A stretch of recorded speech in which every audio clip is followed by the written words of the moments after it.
Is it harder for women and minorities to get access to finance capital than others?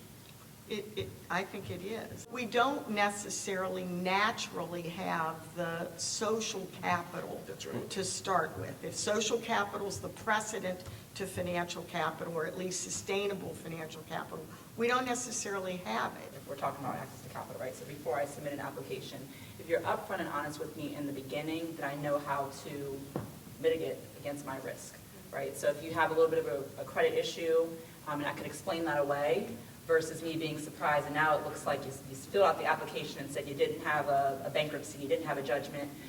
You check that part that says no, and now you're telling a different story when your credit goes to get pulled. So the more upfront and honest, no matter how tough it is to talk about a really tough time in business, I think that is a really, really important factor when you're looking for access to capital. You know, there's so many folks, we ask them, what's your end game? Because if we can understand what your end game is, we can begin with the aim line. So please, end game, you'd be surprised at the people, entrepreneurs, that can't tell you what their end game is.